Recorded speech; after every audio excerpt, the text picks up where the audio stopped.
Hi, guys. Today we will start with the story Why Monks Were Afraid of Cats Hidden Fears of the Middle Ages. Introduction to the darkness of the Middle Ages, centuries past, and yet a long night still hung over Europe. Not a night that began with sunset, but one that lasted for ages. Slowly, with the quiet breath of time, the Middle Ages unfolded like a tapestry woven from faith, fear, and silence. The darkness was not just in the storm clouds that covered the sky, or in the narrow alleys where lanterns were rare and light a luxury. It was in the mind, in dreams, in all that lay beyond reason and understanding. Daily life hid in the shadows. People seldom left their homes after dusk. Lamps flickered dimly, and every sound in the night felt like a sign of something old, something not meant to be disturbed. Wolves howled in the forests, rats scurried in the cellars, and owls cried like the voices of the dead. The world seemed to hold its breath, waiting for something that should not come. Far from the noise of cities among hills and trees stood the monasteries, stone-built, austere, made for prayer and solitude. Their walls were thick, their windows narrow, and the air inside damp and cold, like eternity itself. There was no room for vanity here. Only silence reigned, broken by the echo of footsteps on stone and the ringing of bells. In these places, the night felt especially heavy. Inside the monasteries, life followed a strict rhythm, rising before dawn, praying, working, and praying again. In the evenings, monks returned to their cells, where there was nothing but a simple bed, a cross on the wall, and a small lamp flickering in the dark. And yet, even in this life of discipline and devotion, behind these walls meant to protect from the evils of the world, a strange unease lingered, unspoken, deep, as if something or someone still found a way in. Through the stones, through faith, through silence. Night was the time when doubts awakened, when even monks who had dedicated their lives to prayer began to feel the breath of ancient fears. In such hours, every sound seemed ominous, and if a shape flickered in the shadows, slender, graceful, with eyes glowing in the dark, the heart would freeze. Because it might not have been just a cat. It might have been a messenger of something more. The monastery among the hills. The monastery stood alone as if forgotten by time. Its gray stone walls rose above the emerald hills, where grass swayed under the slow-moving wind. In the distance, no voices could be heard, no footsteps echoed. Only the rustle of leaves and the gentle murmur of a stream reminded the world that it still breathed. Everything around seemed frozen, immersed in an eternal waiting, like the soul of the monastery itself. The monastery had been built many centuries ago. It was laid stone by hands weathered and worn from crusades and plague. The stones were brought down from nearby mountains, placed without mortar, carefully with prayer whispered on the lips. Every curve of the wall, every tower was designed not for beauty, but for survival, to shield from wind, cold, and the world itself. Its architecture obeyed not art, but need. It was heavy, enclosed, almost militant, like the faith of that age. The road to the monastery followed a narrow trail where the grasses grew above the knees, and tree roots reached up through the soil, as though trying to hold travelers back. Pilgrims came here rarely, and more often not for healing, but to disappear from the world, to seek a peace that only silence could give. As you climb toward the gate, the air itself begins to change. It becomes cooler, quieter, as though the forest holds its breath upon nearing the sacred ground. The trees fall away and the view opens. The monastery, gray, monolithic, silent. Its windows are narrow like arrow slits. Yet from within, a warm, dim flame of an oil lamp glows softly. In the courtyard, a well, an old bench, and a solitary monk sitting with a book. He does not look up. He reads, as if the reading has no end, just as prayer has no end. Around him are gardens of medicinal herbs, neat rows of vegetables, all tended by hands, long accustomed to silence. Birds sing rarely here, but when they do, it sounds out of place, too alive for this stillness. Inside, there is coolness and half-light. Stone corridors stretch like caves, through which the echoes of footsteps drift slowly. It smells of old wood, wax, and damp stone. Oil lamps flicker in their niches, casting soft shadows on the walls. Somewhere deeper within, a bell tolls, heavy, slow, like the breath of the building itself. The cells are tiny. They contain nothing excessive. A wooden bed, a candle, a shelf with a book. Sometimes a cross or an icon. Everything is austere, almost harsh. But in that harshness, there is order, a sense that everything has its place, and that every thought must be purified. The monks speak only when necessary. Their faces are calm but weary. They carry the memory of many winters and many inner battles. They walk the same paths, pray in the same chapels, and meet each night within the same walls, as if time itself has stopped for them. And yet, even here, where everything is governed by faith, where each day is sanctified and measured, a shadow still finds its way in. Often, especially at night, especially in the winter evenings when snow muffles all sound, the monks feel the presence of something else, watching, quietly, from a corner, from the depths of an old cellar, or from the darkness of the garden. Sometimes it is just a cat. Sometimes it is something that only has a name so that it might be feared less. Vigil at the altar night slowly descended upon the monastery, like a heavy curtain being drawn. Stars lit up one by one, flickering unevenly across the black sky. The air grew dense, saturated with silence and moisture. The world held its breath. Even the forest, so alive and uneasy during the day, now fell quiet, as if it understood that a different order was taking over. The time of prayer, solitude, reflection, and fear. Inside the monastery, at the heart of the stone complex, stood the chapel. Its walls were ancient. One could trace the worn impressions of fingers that once carved images of saints, angels, and crosses. The stone itself seemed to breathe with coldness, holding within it echoes of psalms long past, and the hushed whispers of repentance. The altar rose at the far end of the chapel, simple, wooden, darkened by time. Above it, a single oil lamp flickered, casting a trembling glow upon the vaulted ceiling. Shadows danced gently across the stone, moving with a slow, quiet rhythm, almost as if listening to the prayer. A lone monk knelt before the altar. His figure nearly merged with the darkness. Only the soft light from the flame outlined the folds of his robe and the hands folded in prayer. He spoke no words aloud. Only his lips moved, whispering something not only to God, but perhaps also to the darkness, pressing in from every wall. His vigil went on for a long time. The monks believed that prayer in the night was the strongest of all. It was in those hours, when the world lay asleep, that the soul opened fully. But it was also in those hours that it became most vulnerable. That was when doubts crept in. Shadows of memory returned, and something older than words stirred.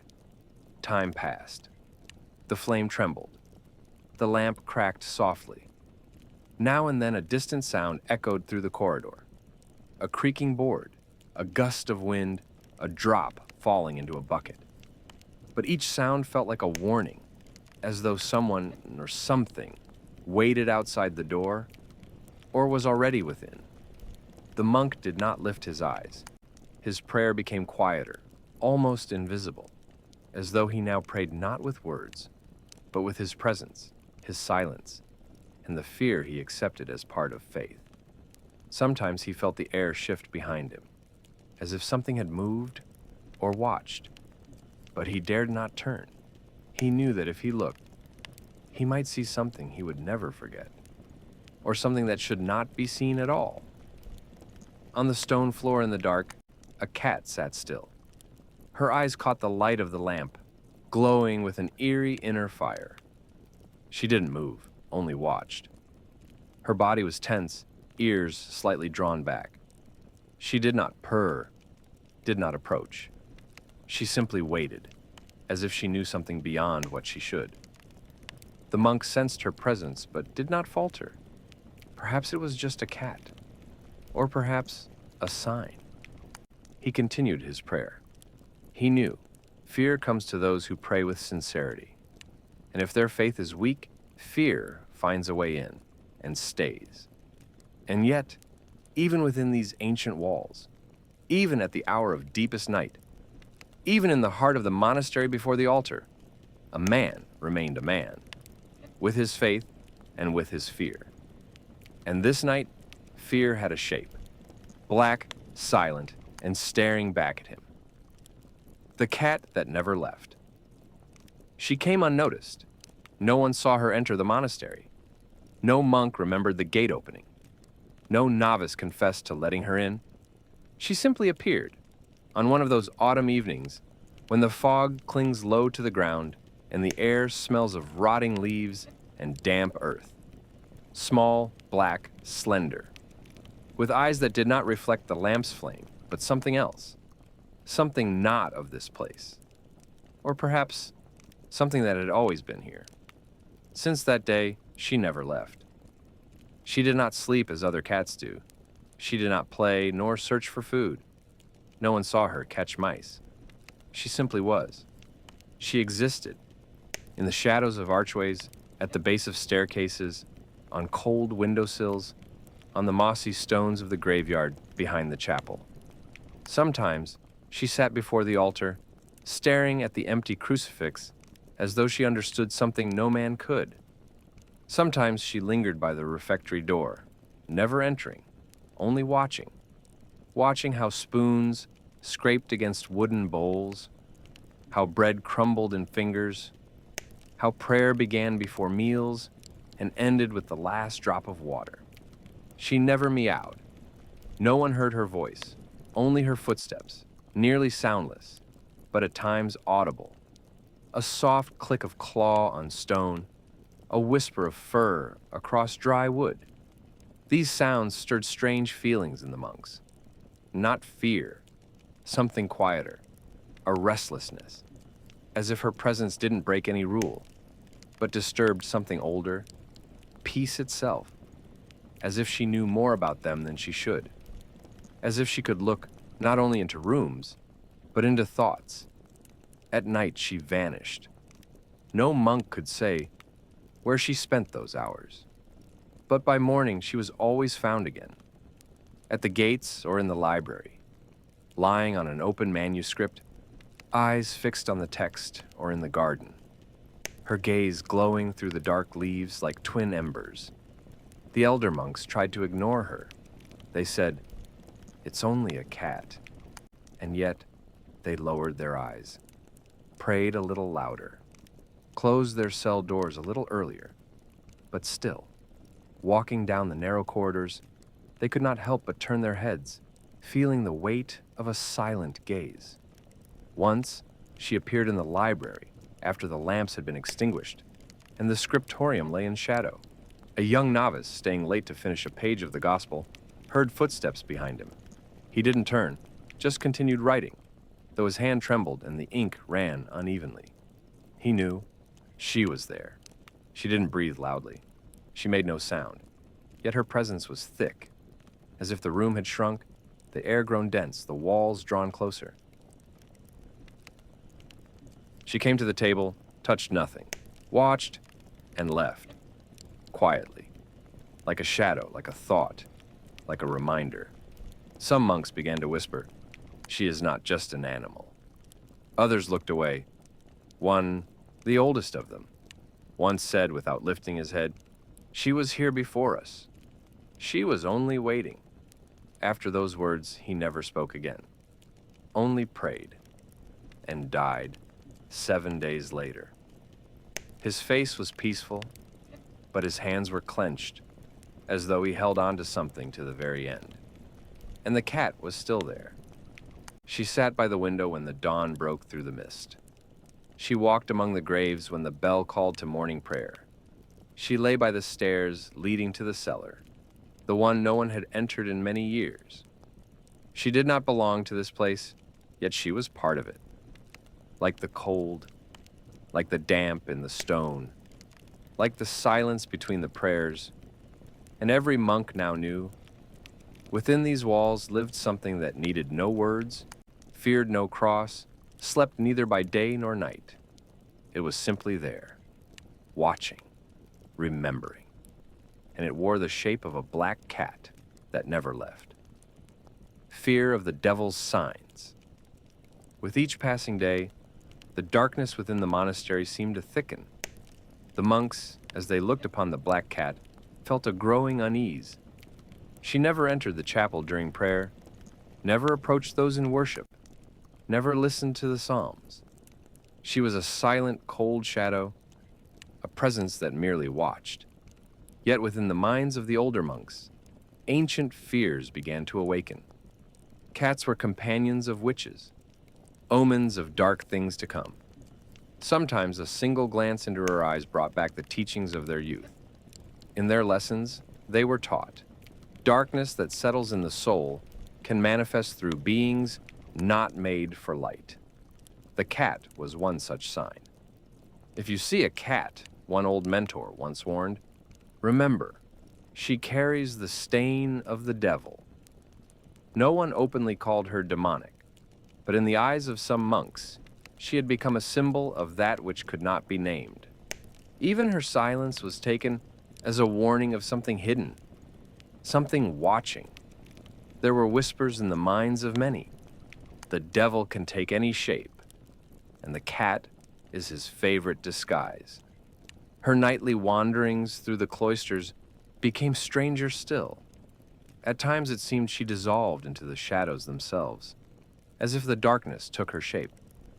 No one spoke aloud of what they felt, but they shared the same look, uncertain, restrained, quietly troubled. The symbolism of black was a color with weight. In the monastery, it held sacred and fearful meanings. It was the color of night, of mourning, of death, a symbol of loss, penance, and the silence after weeping. But when this color appeared not in vestments or ashes, but in the living world, in the fur of a creature that moved through the stone halls, it unsettled the soul. A black cat in the monastery was no ordinary being. She seemed to embody everything that lurked in the dark corners of existence, the things spoken of only in hushed tones, if at all. Black was not merely a color.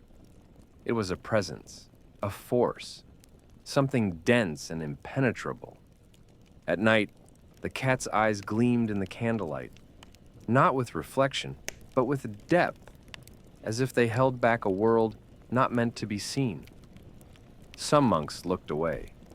Others stared too long, trying to see if there was a soul inside those golden lights, or something else entirely. She was black as shadow, and her appearance brought with it the feeling that something unknowable had entered their world. Her very presence reminded them. Light was never alone. It always cast a shadow. Superstitions of the past. The monastery's old chronicles were filled with such stories. They spoke of cats appearing wherever misfortune struck. Fires, illness, madness. In those yellowed pages, cats walked alongside the outcast and the damned. They were not accused, but they were never far from the accused. The monks who spent hours in the dusty archives found these patterns hard to ignore. Time and again, the presence of a cat preceded calamity. And even if their logic resisted the conclusion, their hearts were not so certain. Ancient fears do not die easily. They rest and wait. Among them were those who read too much, who dreamed in old tongues, who remembered stories from childhood told by trembling mothers and fading priests. And for them, the cat's silent arrival felt not like chance, but like a sign. Not all omens shout. Some merely stare and wait. So they began to ask themselves, had something begun here?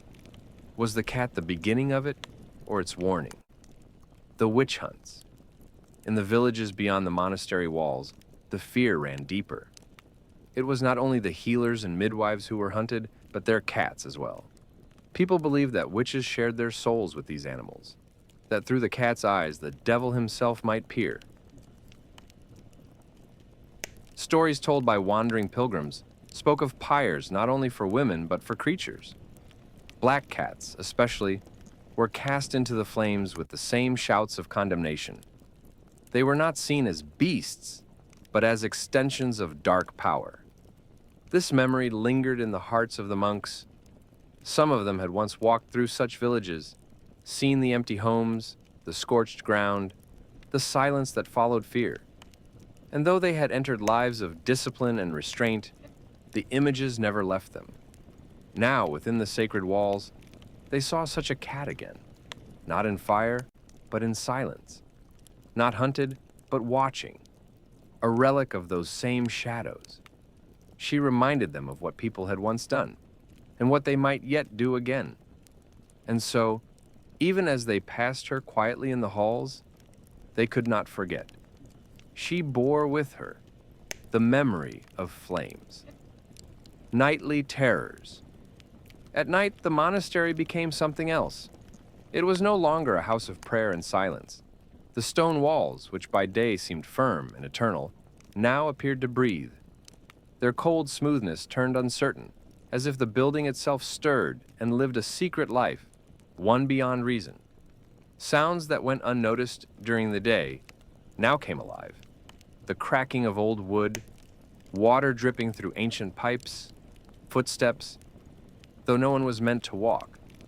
It was during these hours that the monks began to dream, and strangely, they dreamed the same things. At first, they kept silent, locking the images away in their hearts. Fear has a way of silencing even the faithful.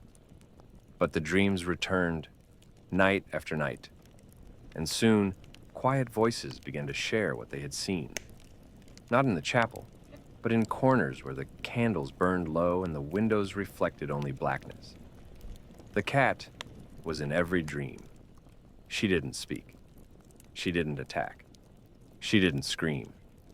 But she watched, and that was enough.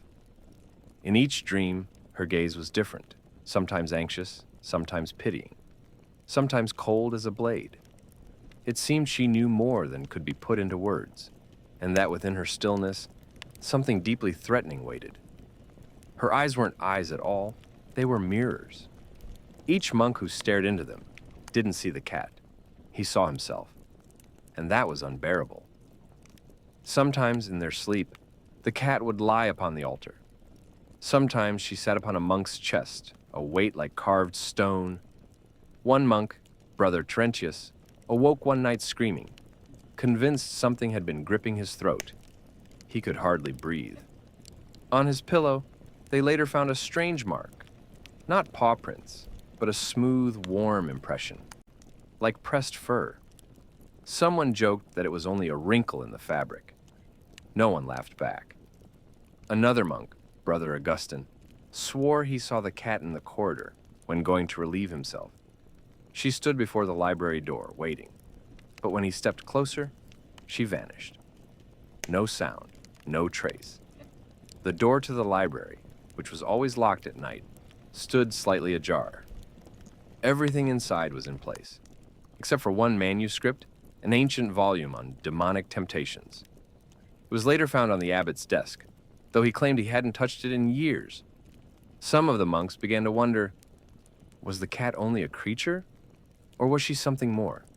Not evil herself, perhaps, but a doorway to it. She came when minds were weak and faith was worn thin. And it was in such moments that the dreams grew sharper, like broken glass. One young monk, Brother Lucian, began recording his visions. In them, the cat did not speak, but showed him symbols, images, truths, too dense for words. She led him down halls lined with mirrors that reflected nothing, showed him a book written not in ink, but in something alive, something pulsing, something breathing. Even those who did not dream began to feel the change. They avoided dark corridors. Some kept candles lit beside their beds. One old brother, Herman, broke his vow of silence to admit he feared the night.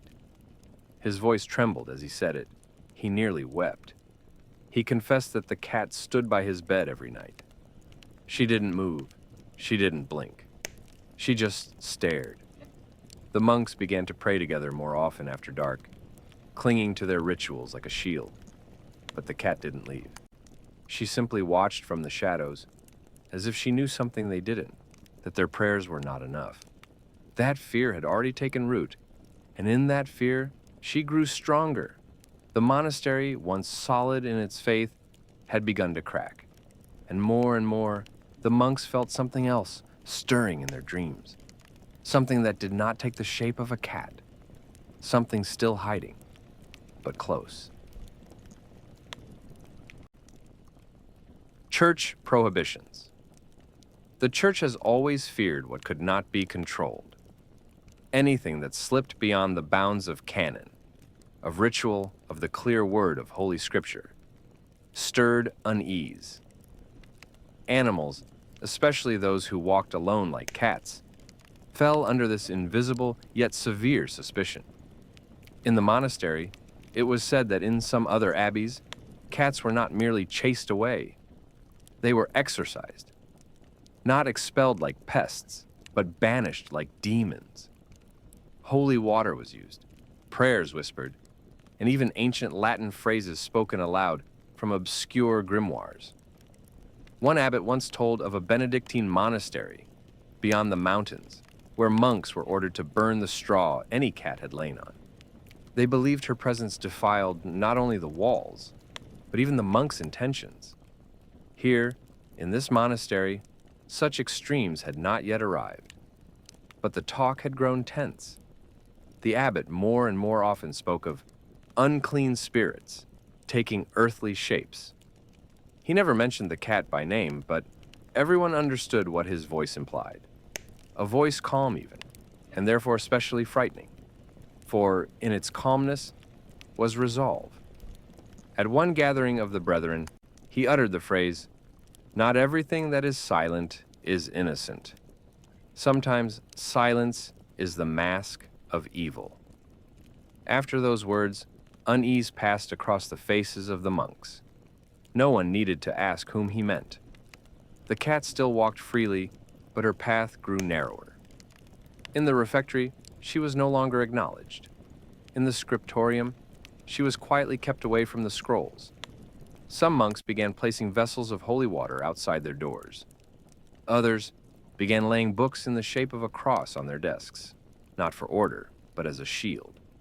No order had been issued, no law declared, but a pressure was building, subtle, internal, as if the monastery was leaning toward an exorcism of its own will. One day, Brother Cornelius threw a piece of bread at the cat, not in kindness, but to drive her away. She dodged it effortlessly, didn't flinch, simply turned her head and looked at him, long and motionless. The next day, he fell from a staircase and badly bruised his arm. No one spoke openly about it, but the glances between the monks said enough. Gradually, a sort of unofficial ritual emerged. If the cat entered the church, someone would silently leave.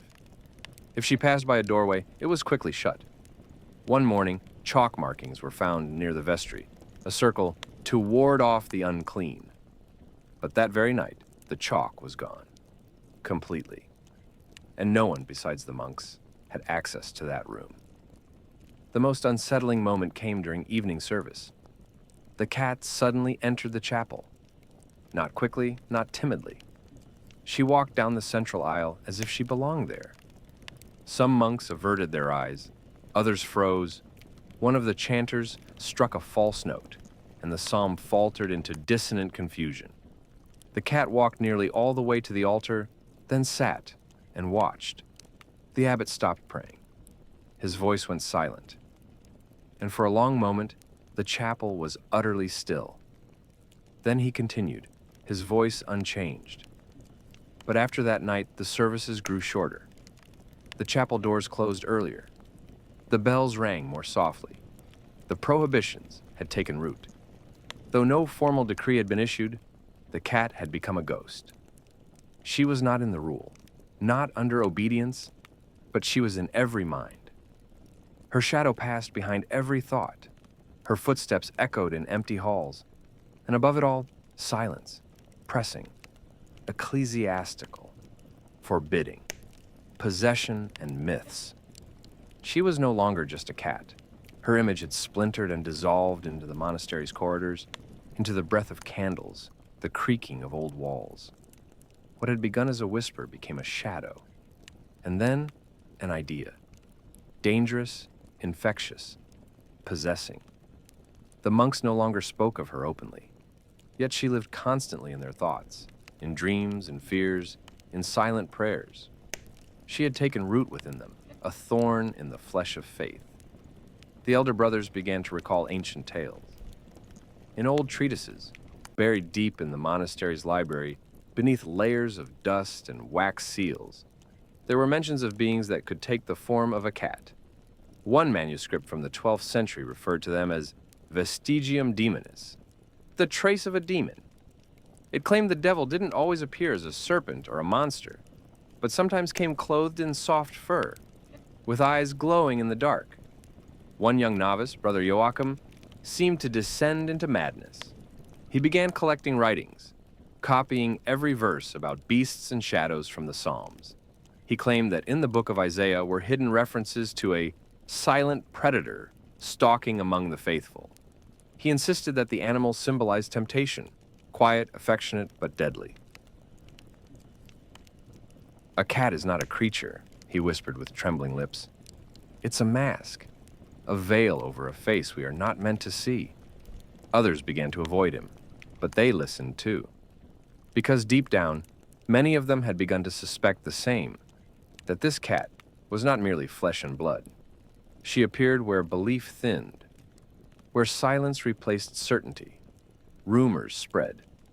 One monk claimed to have seen her pass through a closed door. Another swore she had spoken in the voice of his deceased mother.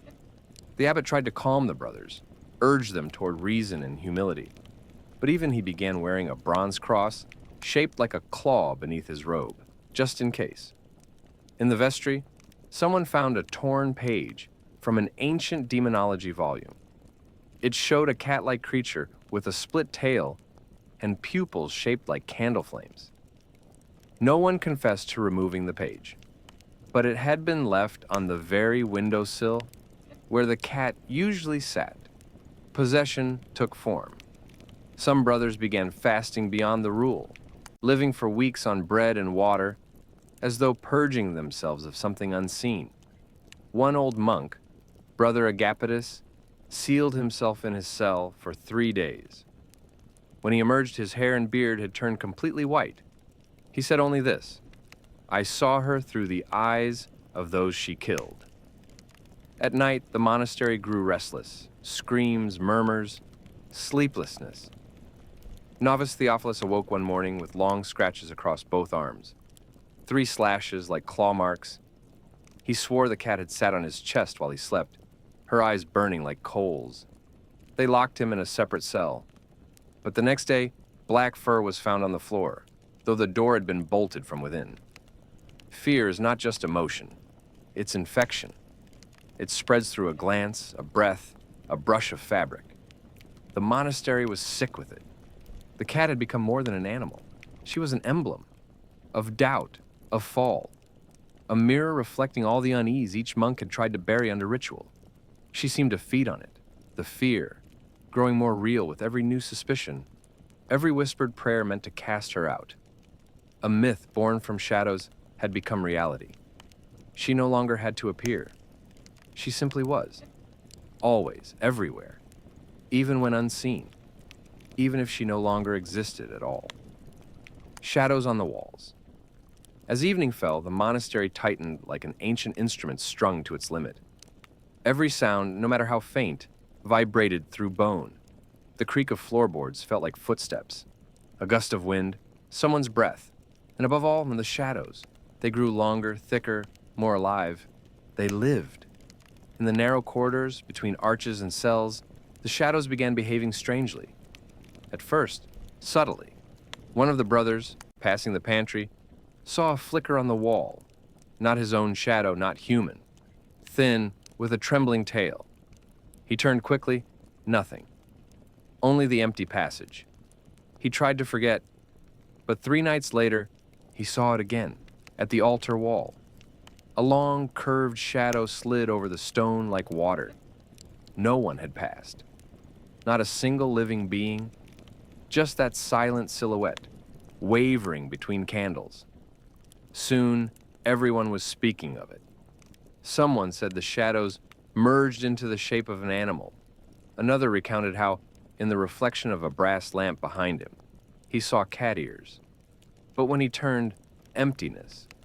Only dim light and stone. Brother Sebaceous once couldn't sleep. He wandered into the corridor, hugging the cold wall. He didn't know what he was seeking.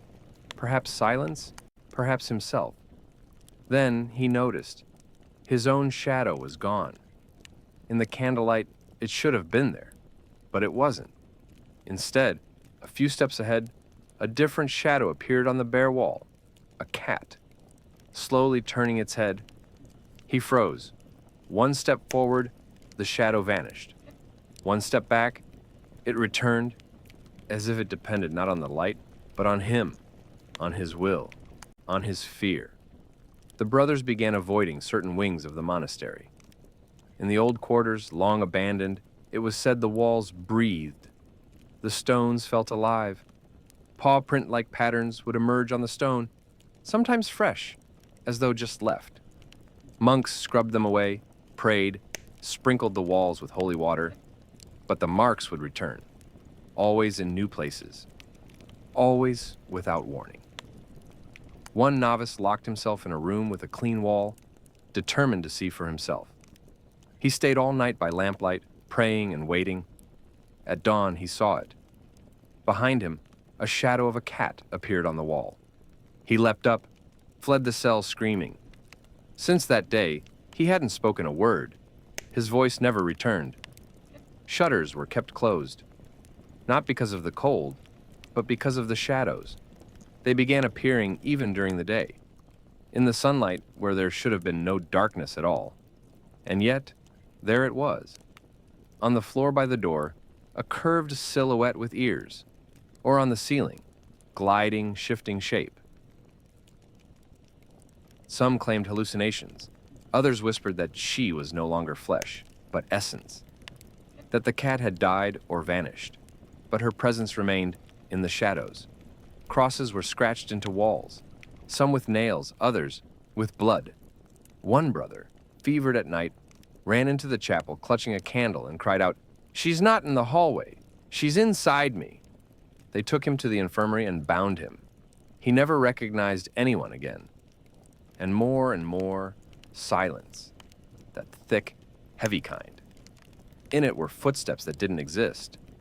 Rustlings that raised goosebumps.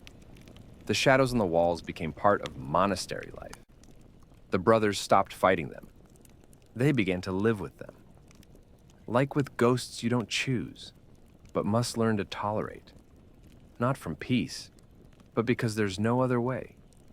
Sometimes in the library, candles would extinguish themselves, and on the wavering walls, in flickering dusk, she would appear, the shadow, always watching, as though witnessing how faith drained from every soul who dared to meet her gaze. The cat as a companion of solitude. Sometimes things happened in the monastery that no one could explain, yet everyone quietly accepted as inevitable. One of those things was the cat. Whether it was the same one or another didn't matter. Too similar to be different, too familiar not to stir unease. She appeared rarely, as if she knew when it was safe and when it was not. But she did enter some cells, especially those of the lonely ones. Old Brother Ilarion, nearly mute now, living in the far cell beneath the roof, had started leaving food by his door. Not for himself. He ate very little. A bowl with a piece of bread, a drop of milk, sometimes a scrap of cloth. And by morning, it would be gone. Paw prints in the dust, sometimes flattened fur on the pillow where he slept. He never spoke of it. Only once, when someone handed him water, he grasped their hand and whispered, "Not every beast is an enemy. Not everyone is a messenger of darkness." Some brothers secretly fed her. They would place a bit of food in a corner, walk away, and hours later, not a crumb remained. No one ever saw her arrive. Yet she was there, not just in the shadows, not just in their fears.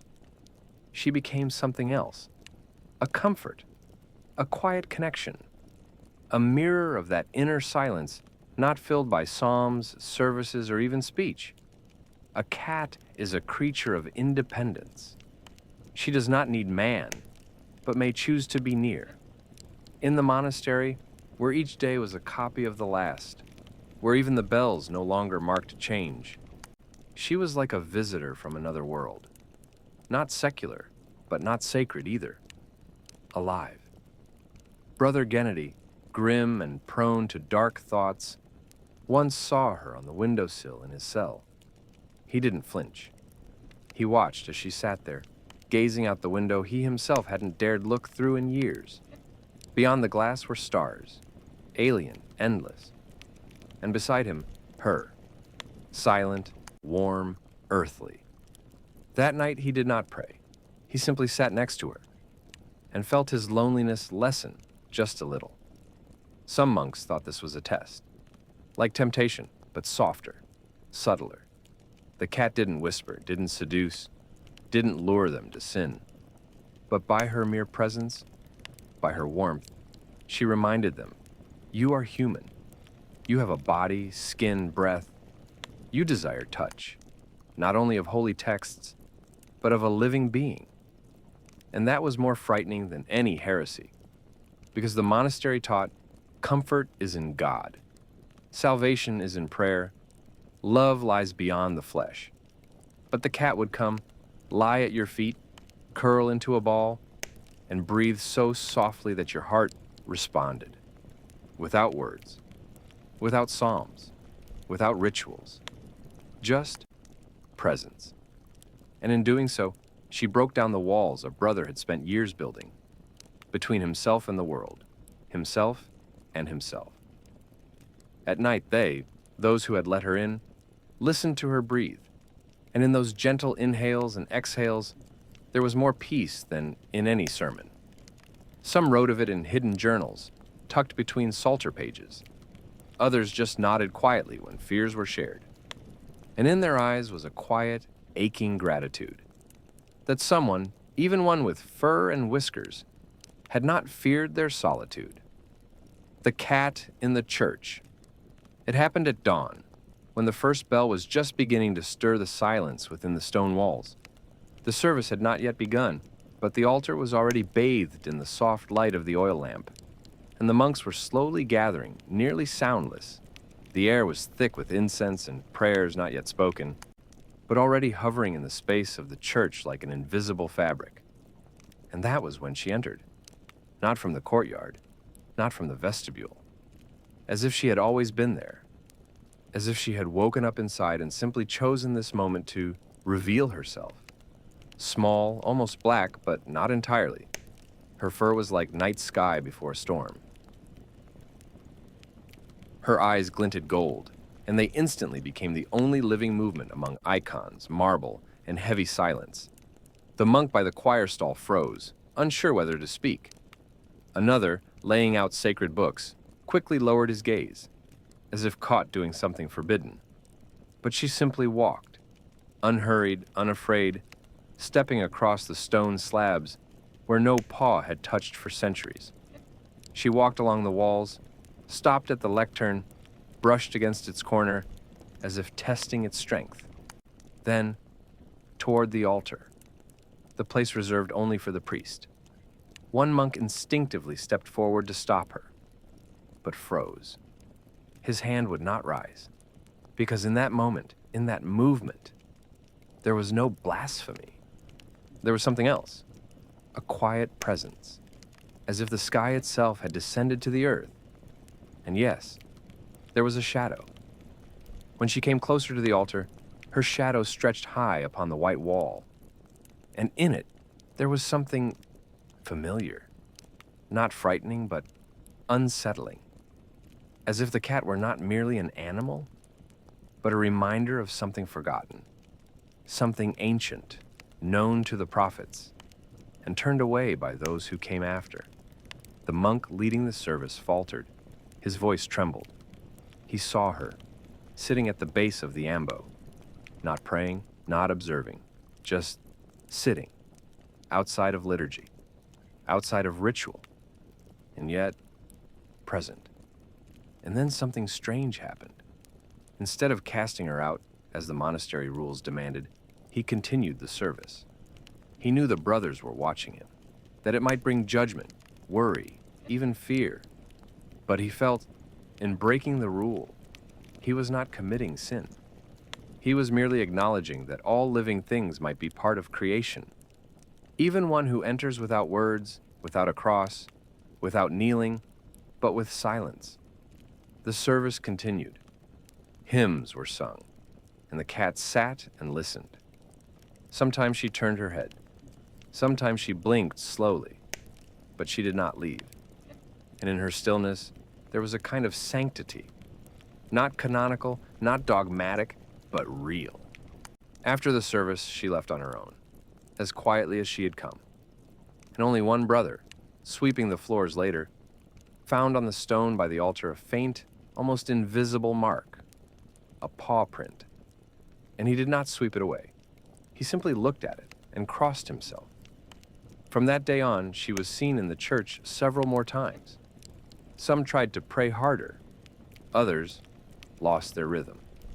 But none dared to drive her away again, because from that moment on, the cat was no longer just an animal.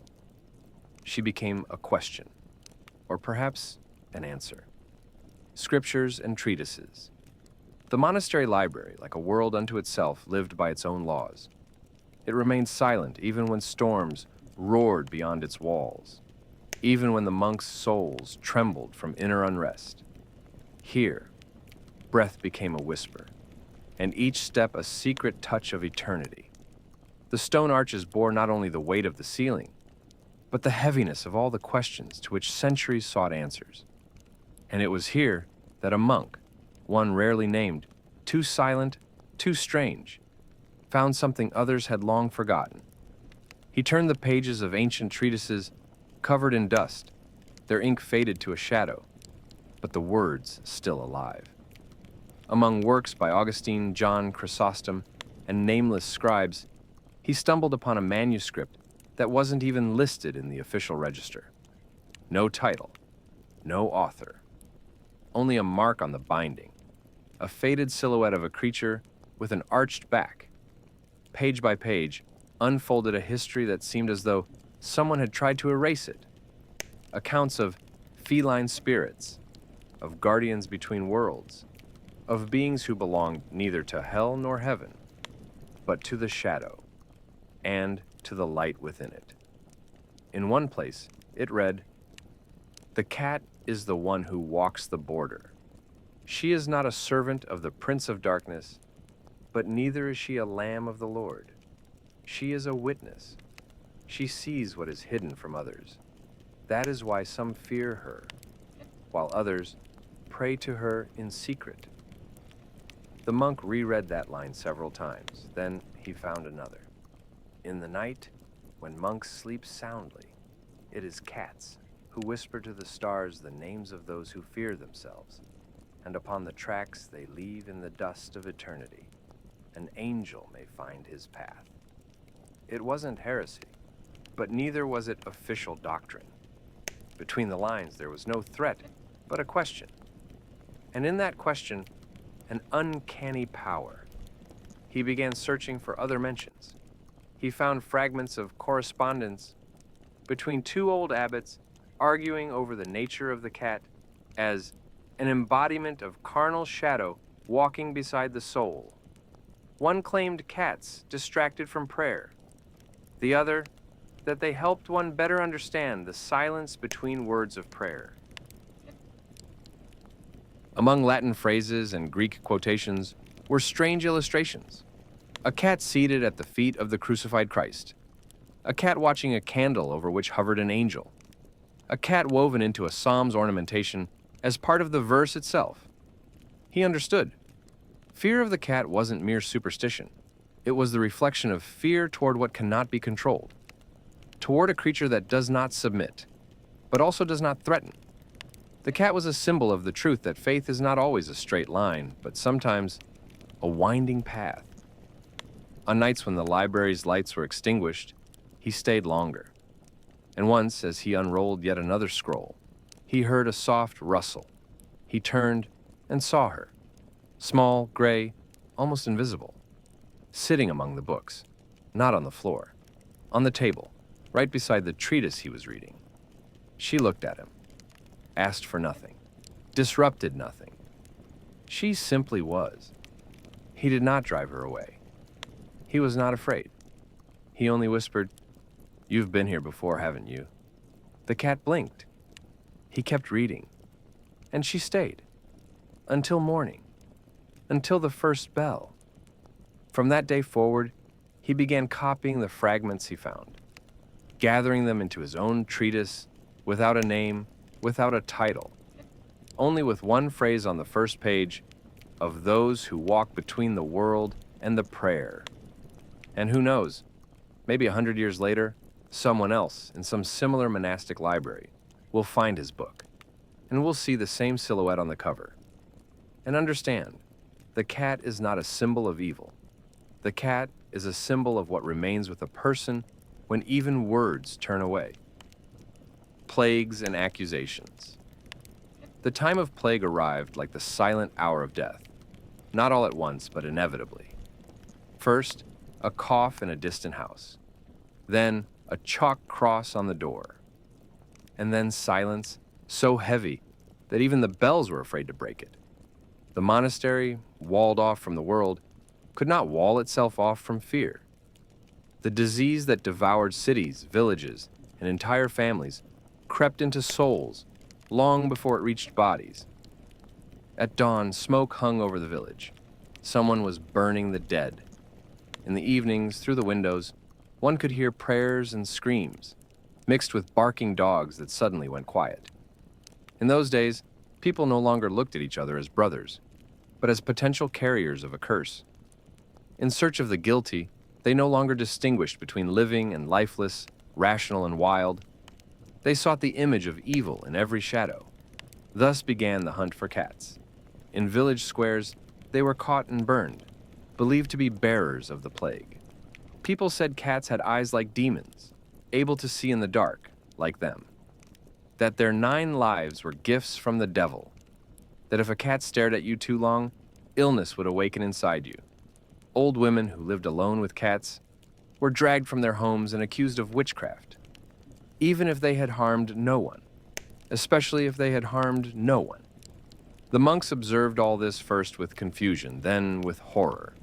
Cats vanished from the streets, from the monastery courtyard where they once played among the bushes and stairways. The brethren said it was for the best, quieter without them. But with the cats gone, the rats arrived. Small, gray, brazen, first in the cellars, then in the monks' quarters, then even in the chapel. Food spoiled. The granary began to reek.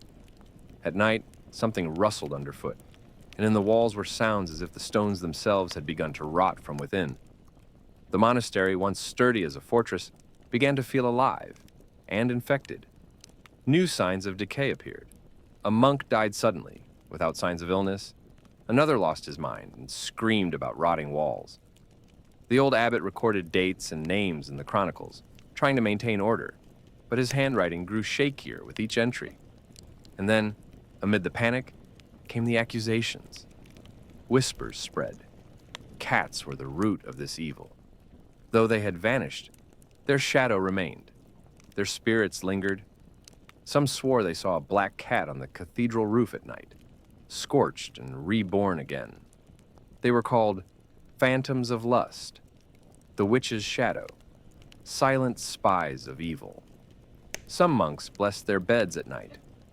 Others burned books that mentioned animals, even those that never spoke of cats.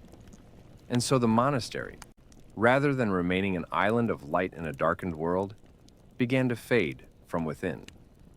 Fearing evil, people created it, and fear became their new religion. Only one of the brothers, the one who read old treatises, recorded in a separate scroll. We banished those who protected. We burned the shadows that carried light. We believed in evil more than in God.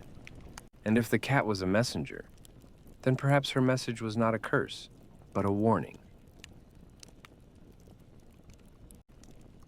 He hid that scroll, for he knew words too could be burned, and the cats truly disappeared. So completely that one day when a gray silhouette darted through a corridor, no one dared call out. They simply crossed themselves, and only the wind outside the windows still echoed a meow. Or perhaps it was rats, or conscience. An unexpected benefit. Several months had passed since the last cat vanished from the monastery grounds. The walls, once firm, began to feel fragile. The silence no longer soothed. It rang out like a threat. Beneath that silence, other sounds emerged. Rustling, squeaking, the crackling of wood gnawed from within. With each passing day, it became clearer. Rats had spread like weeds in an untended field. They were everywhere, in the cellars where wine was once stored, in the pantries where sacks of grain now lay gnawed through, even in the library, where paw prints marked the pages of ancient manuscripts. Monks saw their shadows in their cells, in the dining hall, even on the altar steps. The rats feared neither light nor movement. They paused for a moment, then continued their dark business. At first, the monks fought back. They set traps, laid poison, sealed every crack. But the rats were not only swift, they were clever. They avoided bait, learned human patterns, appeared where they were least expected. Some monks stayed awake at night, not to pray, but from fear. Some believed this was karma for banishing the cats. Others thought it divine punishment for pride. But everyone began to realize the cats were not the source of evil. They had been the only defense. March was especially harsh. What little grain remained was moldy, covered in droppings and the stench of decay. It was no longer edible. Food had to be bought from the nearby village, but even there it was scarce. Hunger crept into the walls, and fear gave way to something else. Shame, for foolishness, for rage, for the burning of living creatures who had been judged blindly. One day during Lent, a monk on pantry duty noticed something strange. A sack of flour, untouched, no holes, no damage, and nearby, a paw print, not from a rat. Round, soft, claws retracted. He froze, not believing, and began to look closer. On the floor, tracks, leading to a crack in the wall. That same night, he saw movement in the shadows. Quiet, graceful. A gray cat. No one knew how she had survived. Perhaps she had fled to the mountains, hidden in old attics. Perhaps she returned. Or perhaps she had always been here, simply silent. Rumors of her appearance spread quickly. But instead of screams and fear, the monks fell silent. Each remembered how her kind had been burned, how they had been cursed and cast out. Now, it felt like a second chance. No one tried to catch her. No one chased her away. They simply left food by the door, warm cloth in the corner of the pantry. Within a week, 2 more cats appeared. One black, one ginger. Then a spotted one. They came and went, but their presence was known. The rats began to vanish. The traps went unused. The storage rooms grew quiet. The sacks remained whole. Thus, understanding returned to the monastery. These creatures were not a curse. They were a gift. Guardians, silent allies, their own. Some monks began to pray not for forgiveness, but for clarity, to see what had once been hidden by pride. to learn to discern evil not by its form, but by its nature.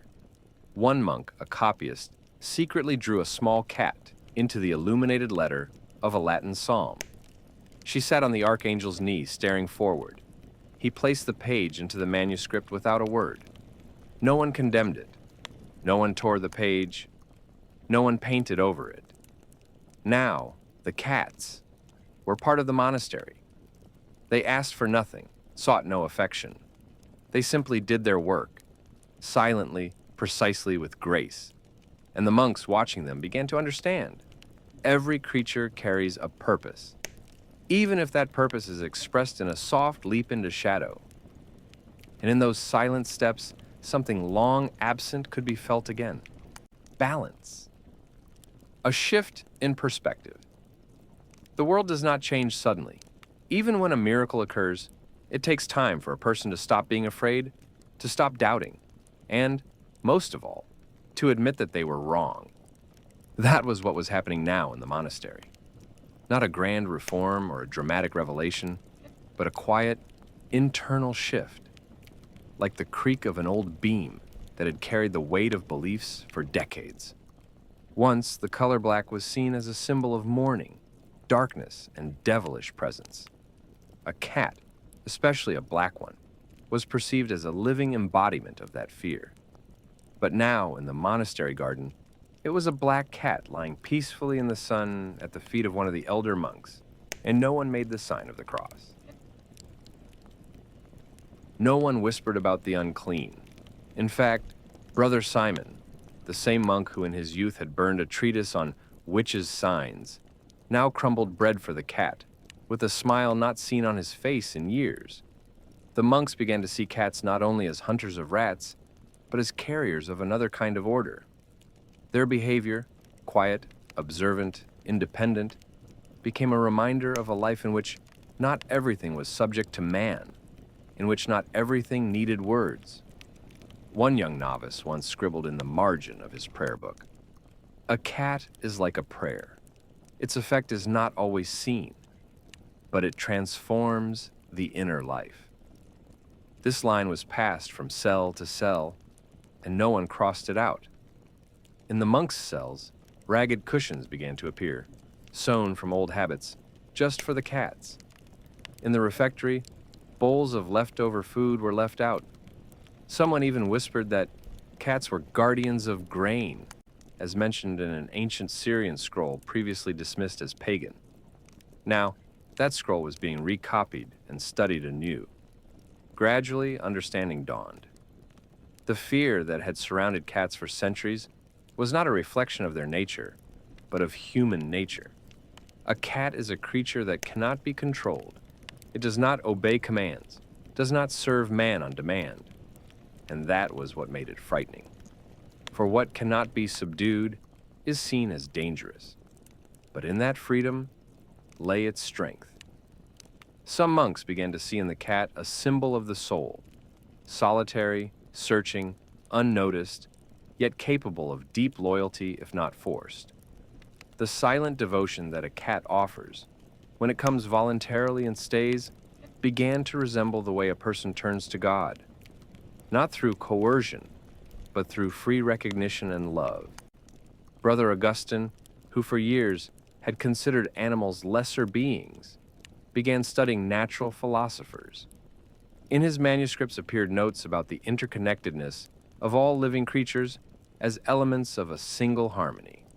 He wrote of the cat as an instrument of balance, whose presence reshaped the architecture of silence. The old abbot, though he never spoke of it aloud, once placed a bowl of water by the church door during his evening rounds. In the morning, it was empty. He did not ask who had done it, nor did he order it removed. The next evening, the bowl was there again. All of this was not a triumph, not a kneeling repentance. It was movement, subtle, deep, like drops soaking into stone, a change in prayers, in the tone of chants, in the eyes. And when one day in a sermon, Brother Martin said, "God created every creature, not by accident." His words sparked neither debate nor condemnation, Only a nod from Brother Stephen, whose windowsill was now home to a sleeping ginger cat. Inner conflict. When the external threat recedes, what remains is often far harder to overcome. Inner doubt. It does not scream, it does not frighten, it demands no sacrifices, but it gnaws like rust beneath a layer of gold. For a monk whose life is built on discipline, obedience, and devotion to doctrine, inner doubt is not just unease, it is a spiritual earthquake. So lived Brother Laurentius now. Deep within the monastery, among ancient walls and worn stone, he felt no peace but tension, no grace but division. He looked at the cats, these living, flexible, independent creatures, and could not decide what he saw in them, temptation or truth. He remembered sermons, teachings, and treatises where cats were companions of witches, symbols of darkness, animated heresy. But he also saw how they guarded the monastery, chased away rats, how they lay quietly at the brothers' feet, never disturbing prayer, never asking for attention. They simply existed, like rain, like wind, like silence itself. He feared being a traitor to his faith, his mentors, his teachings. But more than that, he feared being a traitor to the truth. What if truth was not found in fear, but in love?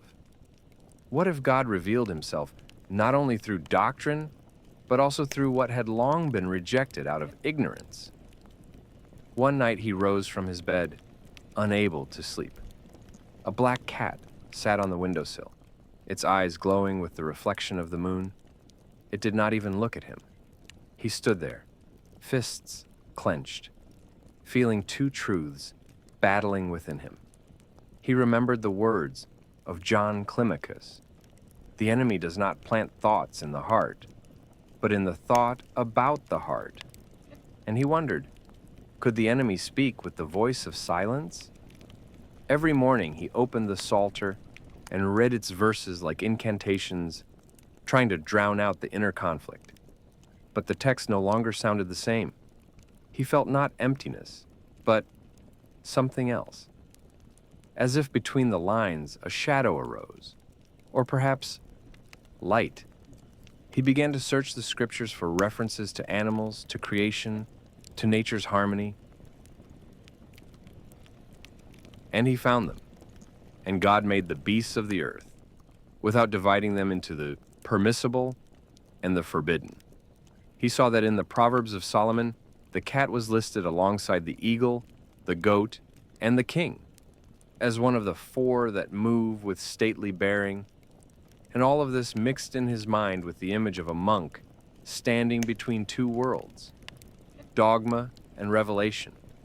He spoke to no one. He only prayed, not for victory over doubt, but to find meaning in it, to understand why fear was giving way to respect and scorn to quiet acceptance. Sometimes he saw other monks stroking the cats. He felt a sting of envy, as though they had already crossed the bridge he was still afraid to approach. But sometimes he too would leave a bit of food by the door, not as a gesture of friendship, but as a recognition of presence, like lighting a candle before an icon.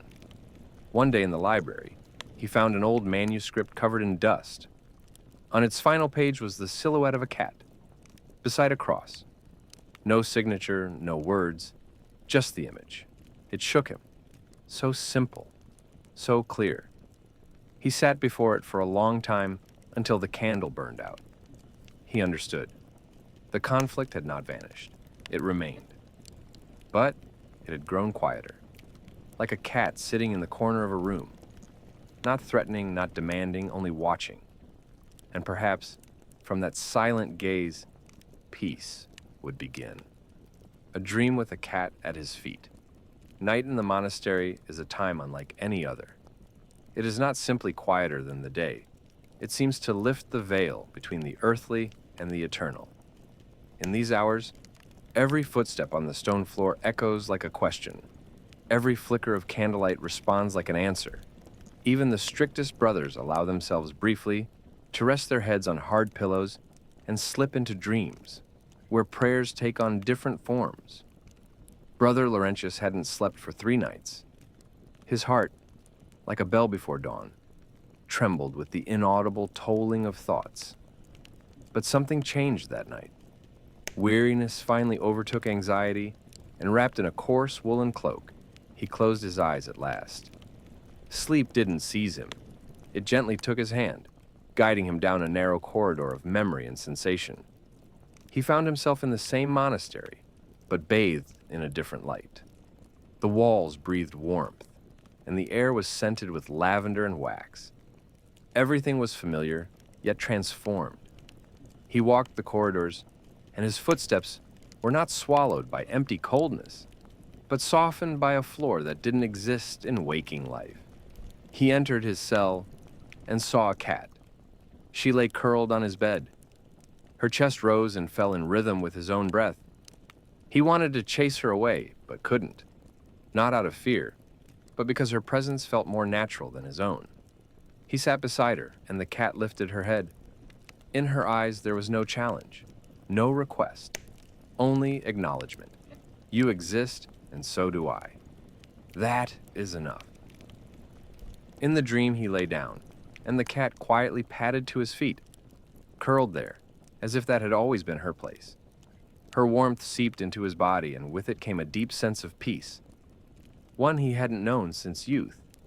It wasn't peace from books or fasting, but a bodily, sacred stillness. He felt not merely the presence of an animal, but something more, a symbol, an essence, an archetype. The cat was a messenger of reconciliation, a being in which heaven and earth were joined in grace.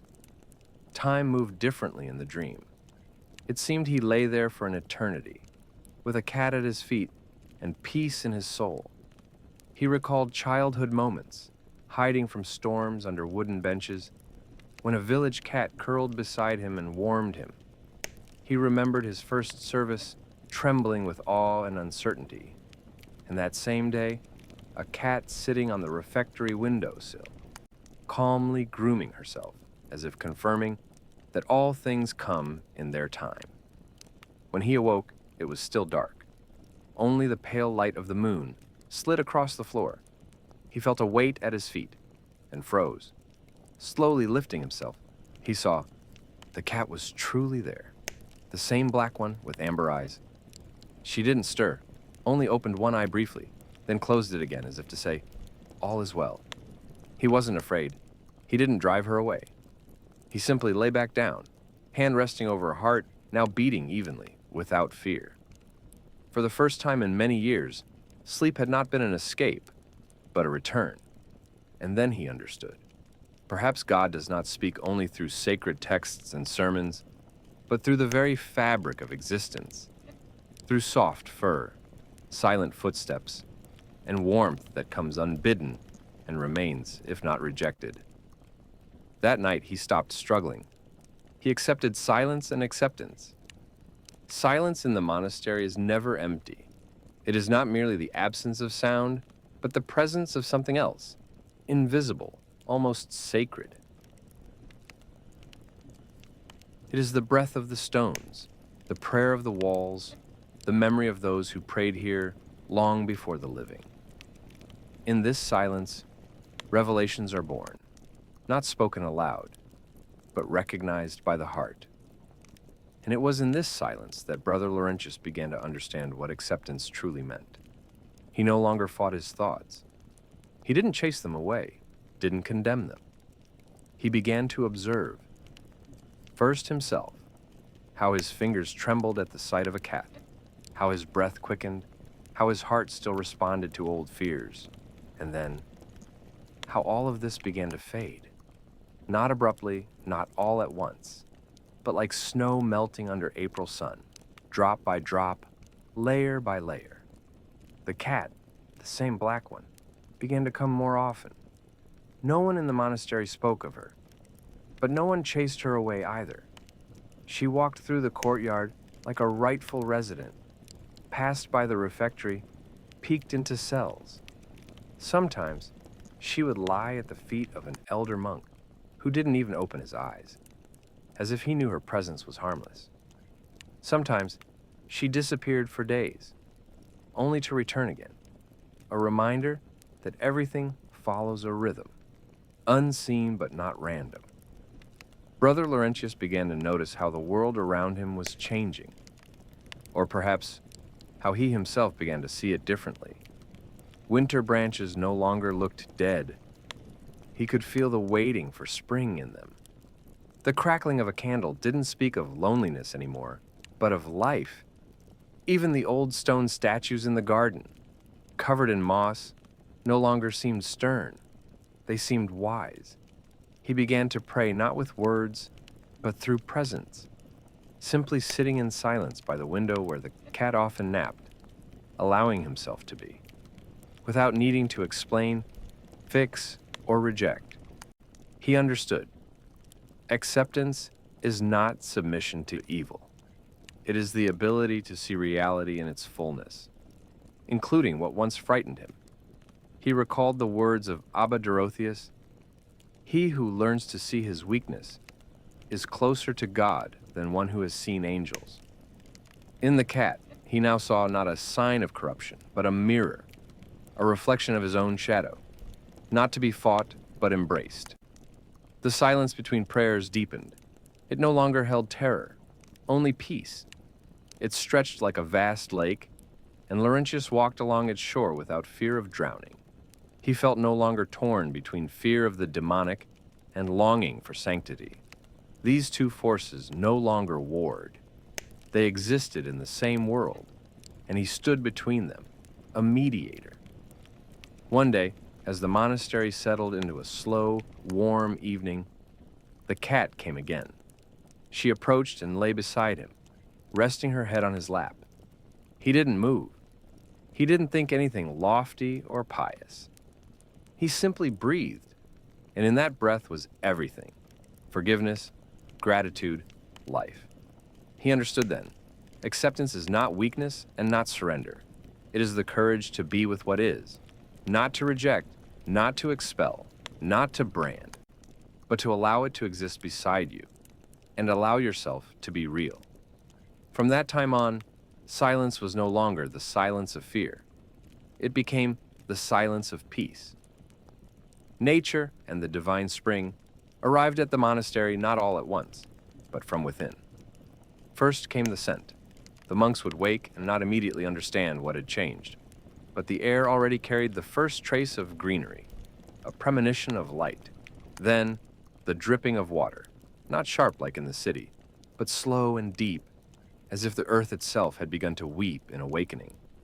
Only later came the visible signs: blades of grass at the base of the stone walls, swollen buds on the grapevine, a lone lark frozen at the edge of the sky. Brother Laurentius began to step into the courtyard more often than ever before. He had once avoided solitude outside his cell. It frightened him. But now, nature no longer seemed hostile or unfamiliar. In it, he began to hear music, faint, nearly imperceptible, yet undeniable. Not a loud symphony, but a modest breath of life pervading everything. From the moss between the paving stones to the silent flight of an insect near the refectory window. He pondered, if all is created by God, why do we divide the world into sacred and dangerous? Why are some animals considered pure while others are suspicious? Why is a green blade of grass seen as a sign of blessing and a cat a symbol of darkness? Both live by laws we do not understand, but which were set from above. They are not accidents, but intention.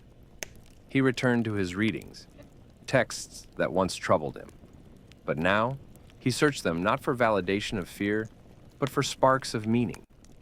In the writings of the early church fathers, he found words declaring that all creation is a book of God, and every leaf, every animal and bird can tell of him, if only one learns to read the language.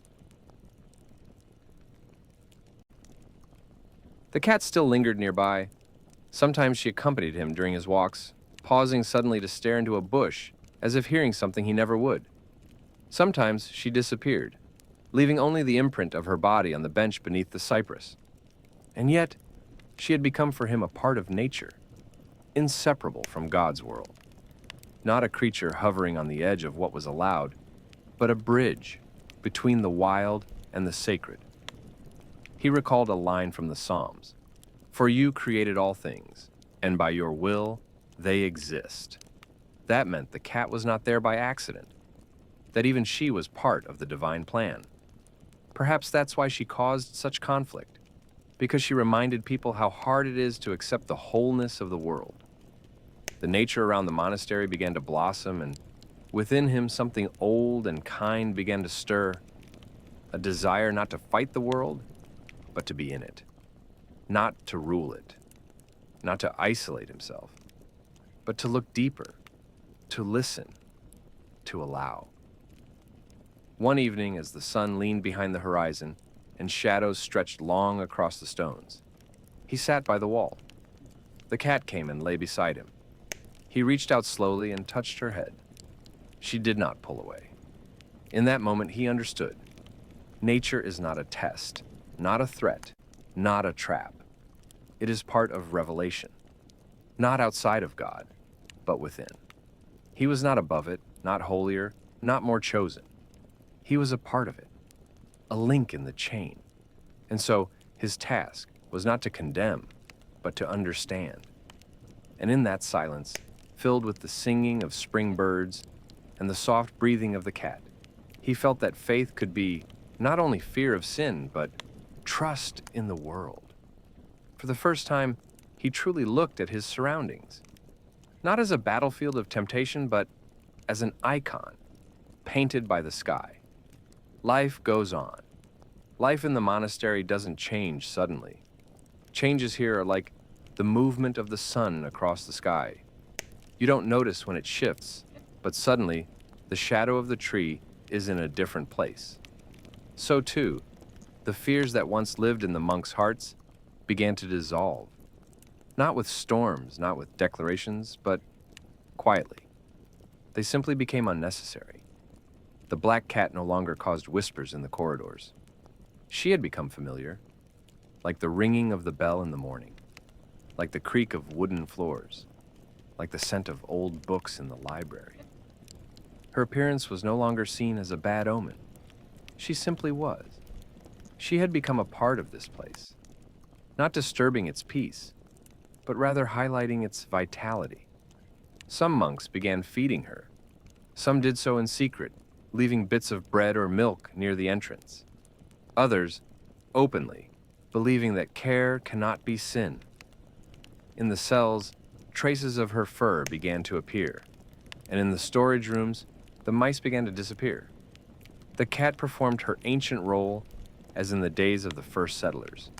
She protected the grain, guarded the food, asking for nothing in return. One day, the elder keeper of the archives did something unusual. He gave the cat a name.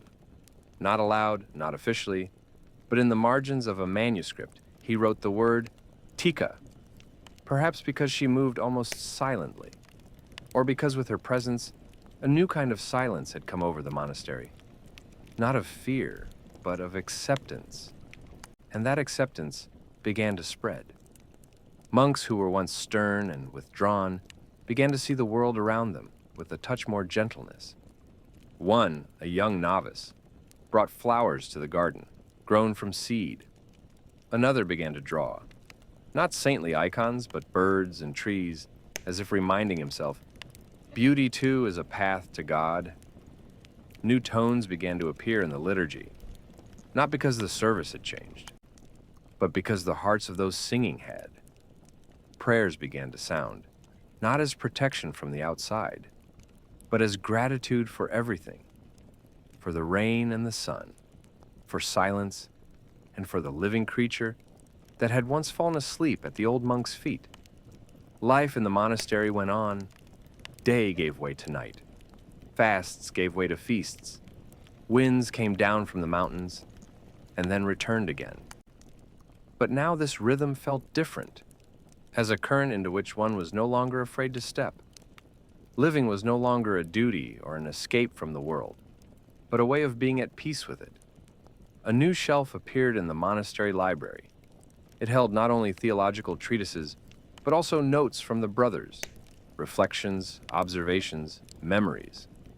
Among them, a short text left by Brother Laurentius. The cat is not a symbol. She is a creation, like me. We both breathe. We both love warmth.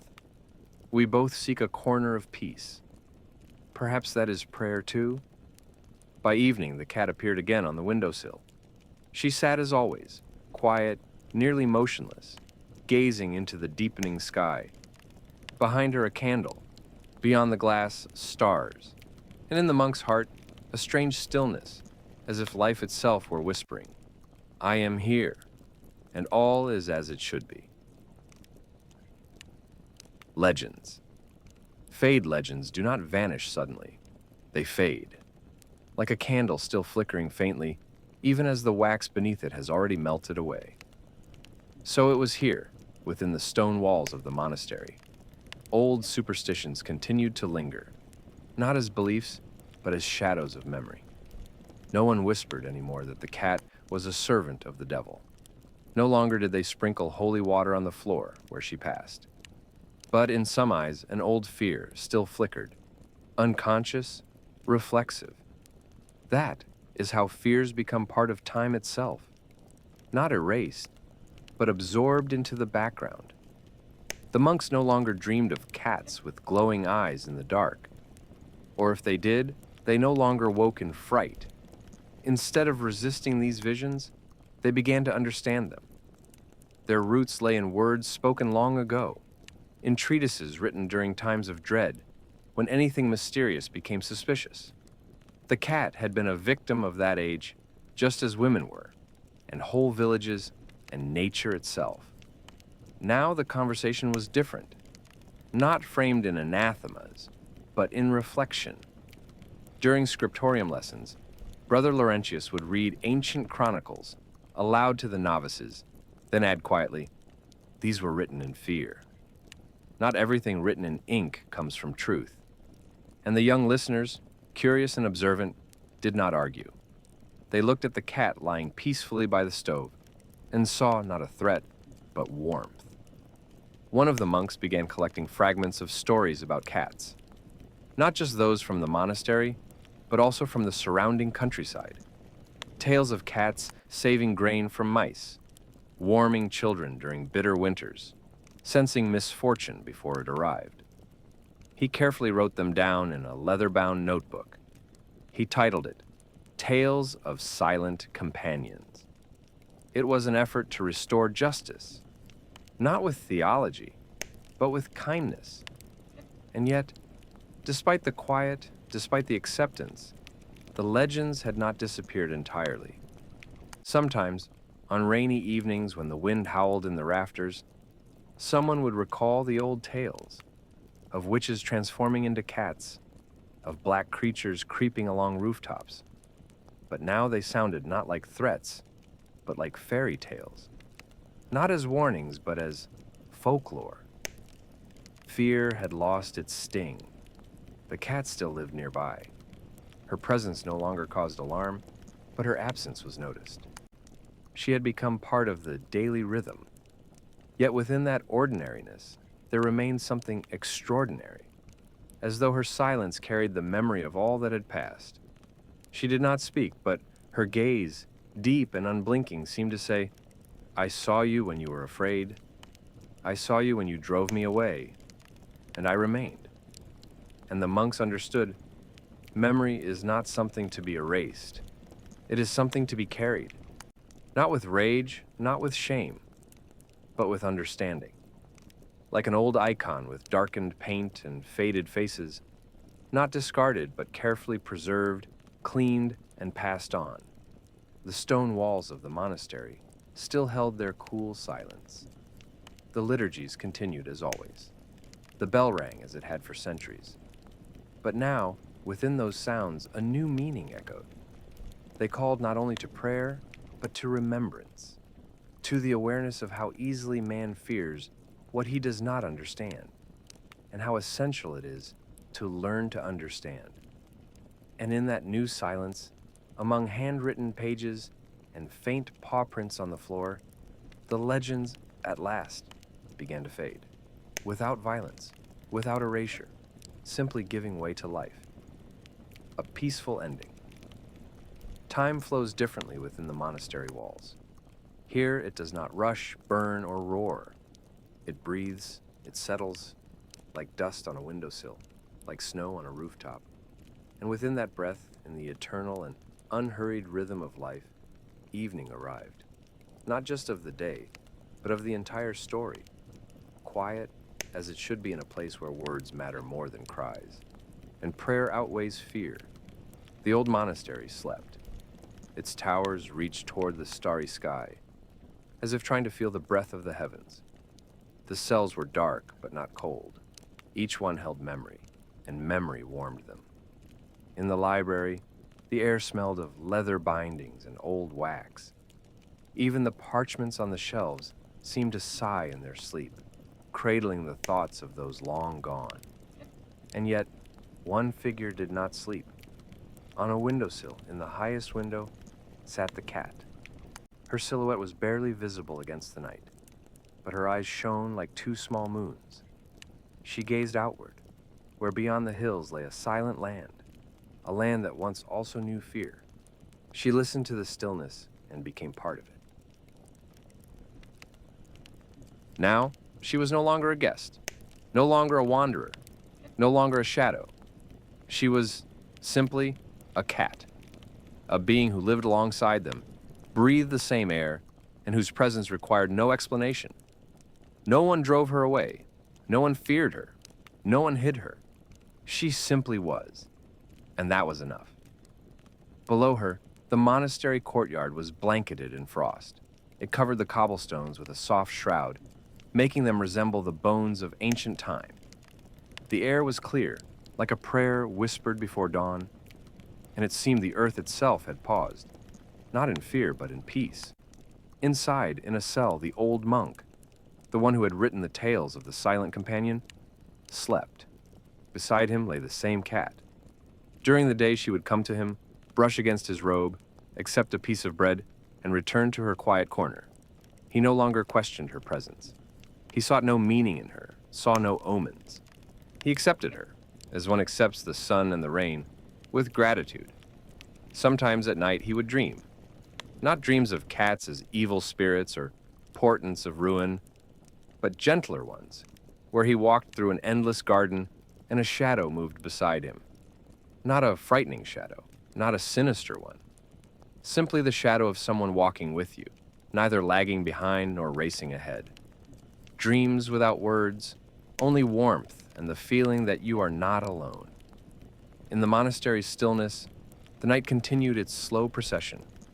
No one knew how many such nights remained. Hundreds, thousands, but that no longer mattered. What mattered was the peace that had arrived after the turmoil. A peace not imposed from without, but born from within. When fear dissolves into understanding and hostility gives way to silence. The stars above the monastery faded, one by one, making way for the morning. The world prepared itself for a new day. And somewhere out there, in villages, in cities, along the roads, some still told tales of black cats. Some still whispered about omens of evil. But here, in this old stone monastery, at the heart of which something new now stirred, those tales were no longer told. The cat had not left. She remained on the windowsill in dreams, in the lines of old chronicles, in memory. And so, the legend did not die. It simply found rest.